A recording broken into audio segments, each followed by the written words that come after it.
Ya, ketemu lagi dengan Henopo. Tiap hari saya menonton video dari banyak sekali orang, termasuk para Romo, dari baik Ortodok maupun dari Katolik. Nah, ya dari Katolik ada dua yang menarik. Saya mau membahas soal vibrasi hati. Ternyata vibrasi hati orang itu memang muncul dan dirasakan oleh orang yang mendengarnya. Jadi saya mendengarkan Romo Eko ya kalau nggak salah, itu lucu sekali. Dia bahkan terakhir menceritakan kisahnya yang begitu buruk di masa lalu, dilecehkan, direndahkan, bahkan katanya oleh orang tuanya, ya sambil lucu-lucu gitu. Dia bisa menertawakan masa lalu, karena dia sudah berhasil mengampuni, membersihkan batinnya. Sehingga terakhir dia mengatakan, semua yang dilakukan oleh ayahnya, dia tahu adalah hikmat dari Tuhan untuk membuatnya seperti hari ini. Ini adalah orang-orang yang sudah bersih batinnya, sehingga dia bisa melepaskan masa lalunya.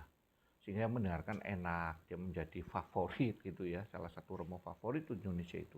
Saya juga walaupun bukan Katolik Roma ya, saya juga senang mendengarkan khotbah-khotbahnya dia. Sisi lain ada Romo, namanya Romo Patris, juga viral juga, favorit juga bagi para pembenci Protestan begitu. Dia kalau ngomong saya dari dulu kok heran, ini orang satu kok kayaknya hidupnya penuh kebencian walaupun sambil ngomong sambil hehehe, sambil ketawa, tapi ketawanya mengejek dan menertawakan, mengatakan pokoknya kalau bukan Roma Katolik itu Protestan, kalau sudah bukan Roma Katolik itu masuk neraka dan sebagainya.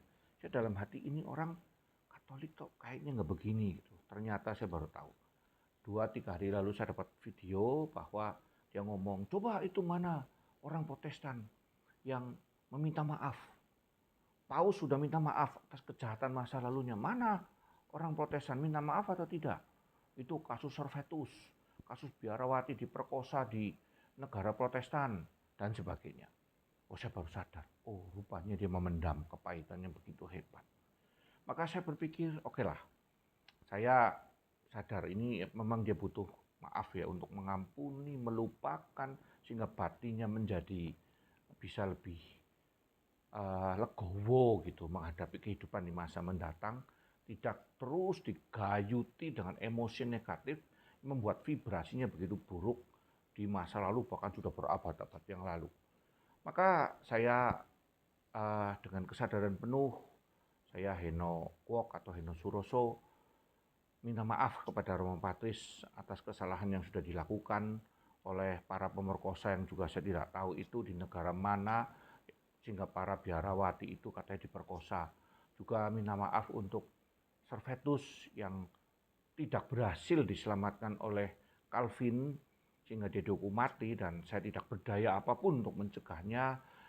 Dan juga mungkin lebih jauh saya kembangin, saya minta maaf kalau Hitler membantai banyak orang dan membuat Romo menjadi kepahitan juga, lalu Pol Pot, lalu Idi Amin yang memakan mantan istrinya, dan sebagainya gitu ya. Lalu saya juga minta maaf untuk lebih jauh lagi Adam dan Hawa yang makan buah terlarang itu membuat kita semua berdosa.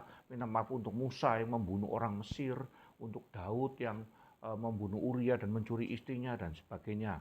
Nah, kiranya permintaan maaf ini membuat Romo bisa lebih damai di dalam batinnya, karena saya melihat uh, kebencian itu begitu menguasai begitu ya.